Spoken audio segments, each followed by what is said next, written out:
Sanhua is one of the 3 4-stars who we will obtain during the first days. Sanhua is a very flexible Glacio Sword-Wielding Hybrid DPS which features multiple rotations and playstyles, most notably a short bursty rotation and a slightly longer rotation, and she excels in quickswappy teams or as a Hypercarry. We will cover her kit, her best weapons, echoes and echo sets, her best teams, her sequence notes and how to play her correctly. Let's go!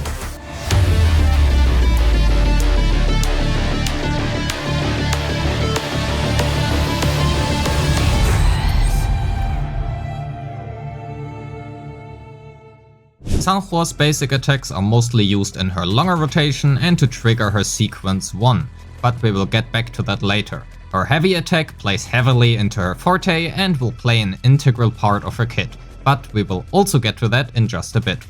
For her resonance skill on a 10 seconds cooldown, it will deal some medium damage in a somewhat large area and creates an ice prism.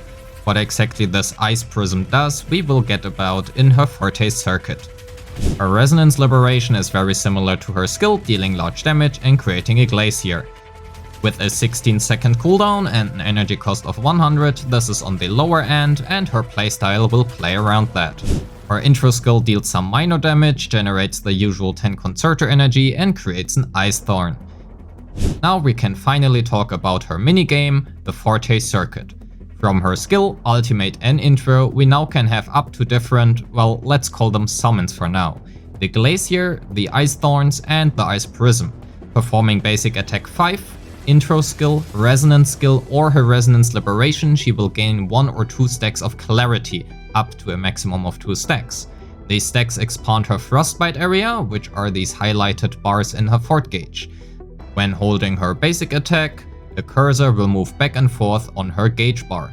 Releasing her basic attack while the cursor is inside this frostbite area will make Sanhua perform heavy attack detonate. Detonate deals medium damage to all enemies hit and detonates all of her summons currently on the field. This means the more summons, the more damage. This also means we want to make sure to get as many of these up before detonating them. That means intro skill, resonance skill and ultimate. Lastly, we have her outro skill. When switched out while having full concerto, she will grant 38% basic attack damage deepen to the next resonator coming in for 14 seconds. For her inherent skills, condensation and avalanche, she will gain a 20% damage boost to her resonance skill after casting her intro skill, as well as a 20% damage boost to her ice burst if cast after basic attack 5. Knowing her kit, as usual, let's have a look at her damage distribution. It is to be noted, the damage dealt by her detonation is considered heavy attack damage, whereas the explosions of the summons are considered resonance skill damage. For her talent level priority, this means leveling her forte circuit has the highest priority, followed by her ultimate into skill, into basics, into intro. Looking at her sets, we have a few possible options, those either being a 5-piece freezing, a 5-piece lingering tunes, or a 2-piece 2-piece mix match of those 2 sets, if you want her to be your main DPS. However, her best role is that of a hybrid DPS, which means we do take around 20% of her total damage and trade it for the Moonlit Cloud set. This will allow her to still function optimally as a secondary DPS while having strong buffs for her Hypercarry. Due to the 10% ER gain from Moonlit Clouds, this also makes you less reliant on energy regeneration rolls on your substats, as you have already reached her 5 to 15% energy regeneration requirement. Just to make sure, you can even go up to 20%. However, again, this will also depend a little bit on your team, as you will see later in the team section. For the main stats, crit rate or crit damage will bring you the most value, as does double Glacio damage for her 3 cost and double attack percent on her 1 cost echoes. Mix matching your 3 cost echoes between attack percent and Glacio percent is fine as well, but might cost you a little bit of damage, as seen here. For her substats, prioritize ER until around 20%, then crit values and attack percent. Rolls into skill damage percent or heavy damage percent are fine as well, but they are not as good as the other options. Lastly, you have flat attack.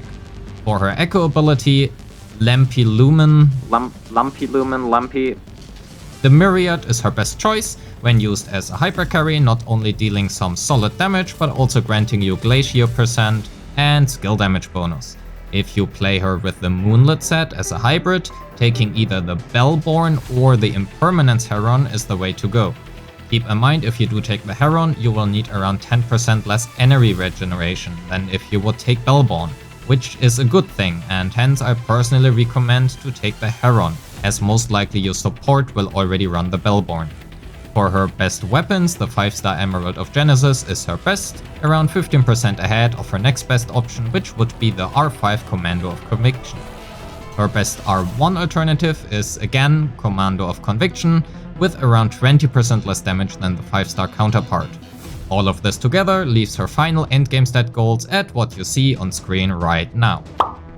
For her sequence nodes, going from S0 to S6 will grant her about 36% more damage, with her highest damage gain at sequence 3. However, this is only when considering her as a hybrid. If you play her as a main DPS Hypercarry, her S1 will grant her a significant crit rate, which would also change your rotation to this shown on screen right now.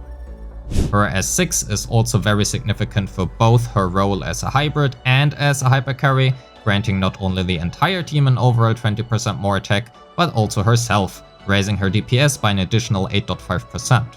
Sanhua sequences are quite good, and she becomes quite a force to reckon with if you get her all the way up to S6. That said, let's talk about her rotations.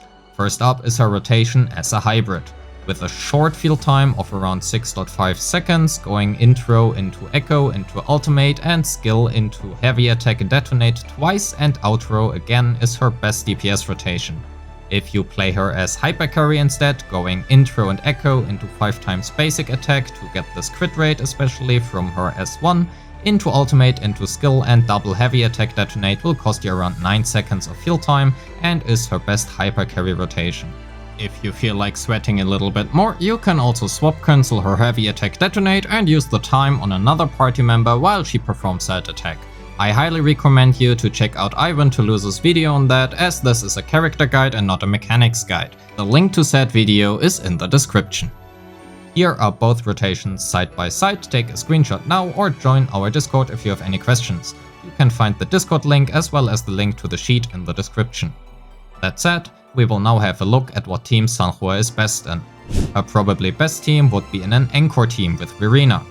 Sanhua grants 38% basic attack damage bonus as well as 20% attack if you have her as 6 to Encore, and Encore does like that a lot. Also, Sanhua can parry really easily and has good quickswappy rotations, which Encore highly favors. Verena is great in any team, so I don't have to explain her much why you would play her in this team. If you plan to play her in this team, on screen right now you can see her exact energy requirements. Please add round about 5% to the number seen to allow for a smoother rotation. Another good team for her would be with Ling Yang and either Verena, Baiji or Yang Yang. Yang Yang can cut down Ling Yang's ER requirements quite a lot, which would allow you to build full damage on him. However, you do trade all forms of sustains for that additional power. Baiji and Verena grant the highest damage, and Sanhua performs well on this team as an energy battery for Ling Yang as well as granting him some buffs. If you like to play her as main DPS, a mixed match of Verena, Baiji, Jianjing or even Mortifi would work as well. That all said, thank you so much for watching. Please leave a like and subscribe, comment on what you think of Sanhua and which team you want to play her in, join the Discord and have a great day. Peace.